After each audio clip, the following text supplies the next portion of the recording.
चिंतामणि भाग फर्स्ट में संकलित श्रद्धा भक्ति निबंध को पढ़ते हुए कई बार कुछ अनुच्छेद समझ में नहीं आते हैं। तो दोस्तों आइए इस संदर्भ में थोड़ी सी मदद हम इस प्रकार से करते हैं कि पढ़ने के बाद इन प्रश्नों और उत्तरों को दोहरान करके स्वयं का मूल्यांकन भी करते हैं। तो शुरुआत करते हैं, सिलसिला आरंभ करते हैं प्रश्नोत्तर का। श्रद्धा एक आनंद पद्धति है, यह कैसी पद्धति है? स्थायी। श्रद्धा किसकी पहली सीढ़ी है? धर्म की। श्रद्धा से बुद्धि कैसी हो जाती है? पूज्य। श्रद्धा का प्रेरणा का मूल क्या है? विश्व कामना। श्रद्धा का मूल तत्व है दूसरों का महत्व स्वीकार करना।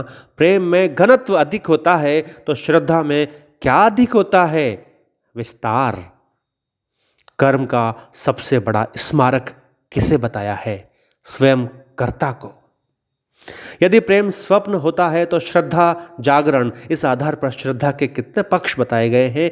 3। दोस्तों 3 का मतलब जो तीसरा है वो कोई माध्यम है, कोई वस्तु भी हो सकती है। श्रद्धा में दृष्टि का विकास किस प्रकार से होता है? कर्म से व्यक्ति तक। बच्चे कर्ता के प्रति कृतज्ञ या श्रद्धा कब सीखते हैं?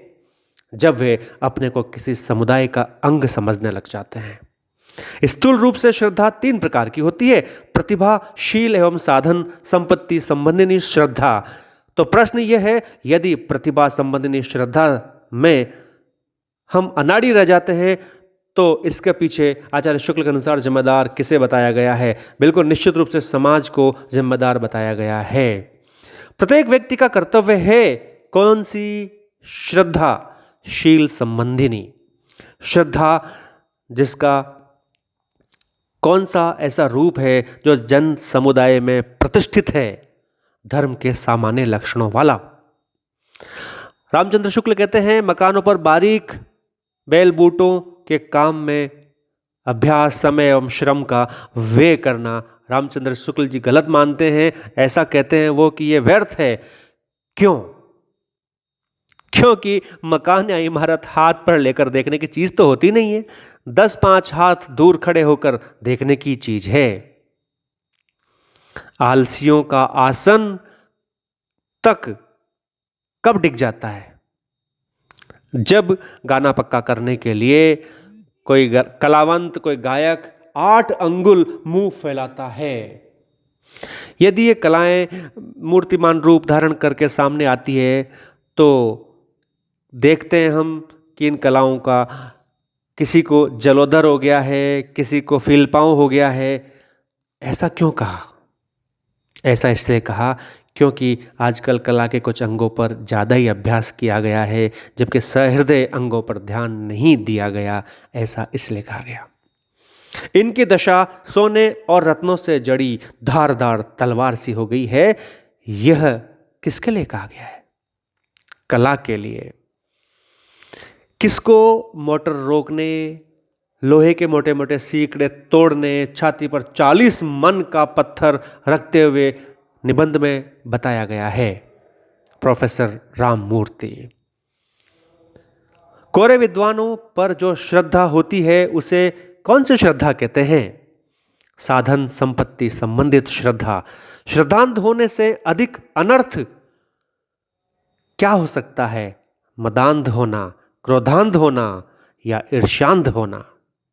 किसी गुंडे पहलवान को हलवा पूरी खिलाने से कितना दोष मिलता है? उतना जितना इंद्रकृत हत्या की बटाई में बहुतों को मिला था।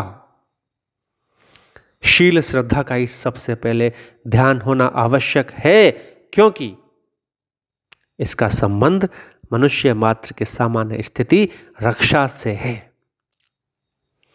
श्रद्धा से स्वकीय कार्य हो जाते हैं सुगम।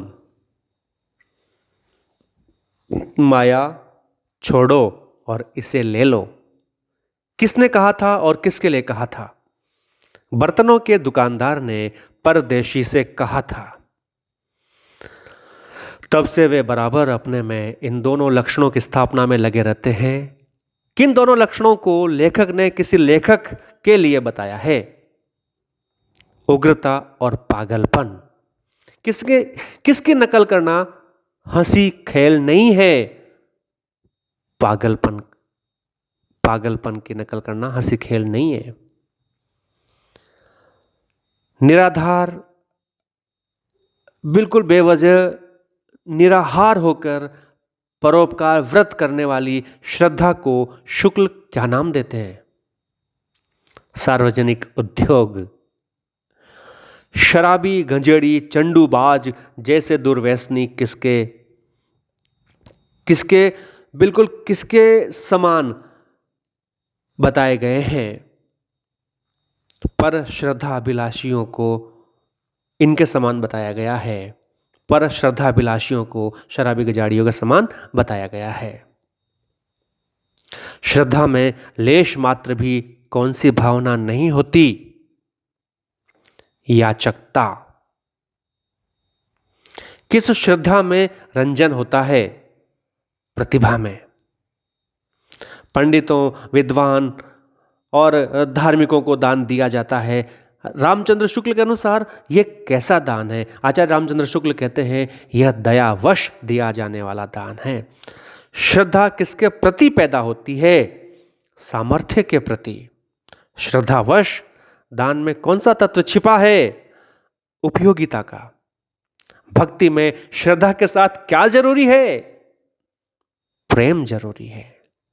जीवन का अंश किसी और लगाना कहलाता है आत्मनिवेदन। श्रद्धालु महत्व को स्वीकार करता है, लेकिन भक्त किसे स्वीकार करता है? वो महत्व की ओर अग्रसर होता है। गुरु गोविंद सिंह जी अन्याय का दमन करने में समर्थ हुए। आचार्य रामचंद्र शुक्ल के अनुसार क्यों इतने समर्थता के साथ वो आगे बढ़े? क्योंकि लोग उनकी भक्ति करते थे। स्वच्छ आदर्श का पहरा बिठा लेना क्या है? भक्ति। अनुभूति मन की पहली क्रिया है, तो दूसरी व तीसरी क्या बताई गई है? संकल्प और विकल्प। श्रवण, कीर्तन, स्मरण, रामलीला, रासलीला किसके विधान है? सामीप्यता के। राम और रावण क्या है? प्रवृत्ति और निवृत्ति। राम और रावण को प्रवृत्ति और निवृत्ति के स्वरूप में रामचंद्र शुक्ल बताते हैं। पाप का आशुफल उत्पन्न करना और संसार के समक्ष रखना क्या बताया गया है? यह लोक रक्षा का कार्य बताया गया है। कुछ दिनों पहले की सभ्यता मनुष्य जीवन को देवतुल्य बनाने में थी। अब सभ्यता हमें क्या बना रही है? मरकट या मत्स्य। आचार्य रामचंद्र शुक्ल के अनुसार मनुष्य अपनी पूर्णता कब खोएगा? अंतःकरण की किसी भी वृत्ति को निष्क्रिय करने का जब अभ्यास करेगा। दोस्तों, बहुत महत्वपूर्ण क्वेश्चन है। स्वानुभूतेक मानव किसने कहा है? भर्तृहरि ने। कुत्ते प्रार्थना क्यों नहीं करते हैं? क्योंकि ये धर्म से अनजान होते हैं। क्योंकि इनमें स्वार्थ का भाव होता है, परमार्थ का नहीं। आनंद अनुभव करते हुए धर्म में प्रवृत्त होने का भक्ति पथ पर सुगम मार्ग क्या बताया गया है? प्रेम भरा उलाना देना। जैसा कृष्ण भक्ति में सूरदास जी या फिर अन्य बाल गोपाल को प्रेम भरे उलाने दिया करते थे, यह आनंद अनुभव करते हुए धर्म में प्रवृत्त होने का एक मार्ग बताया गया है। कान से खाना और कान से सूंघना जैसा क्या बताया है? बुद्धि से भक्ति करना।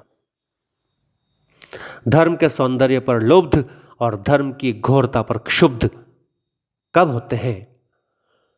रामलीला एवं रावण दहन साथ देखकर। हमारे यहां उपदेशक ईश्वर के अवतार क्यों नहीं माने गए? क्योंकि ये अपने जीवन द्वारा कर्म सौंदर्य संगठित नहीं करते हैं। कर्म सौंदर्य से क्या आता है? माधुर्य। कौन सा धर्म एकांतिक नहीं है? आचार्य शुक्ल के अनुसार एकांतिक धर्म नहीं है, क्षात्र धर्म।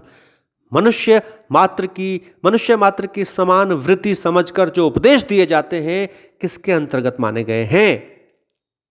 पाखंड के अंतर्गत। वृत्तियों को ध्यान में रखकर शुक्लानुसार लोक रक्षा का मार्ग कौन सा है? वृत्तियों की भिन्नता वाला, अर्थात हर व्यक्ति की वृत्तियां भिन्न भिन्न होती है।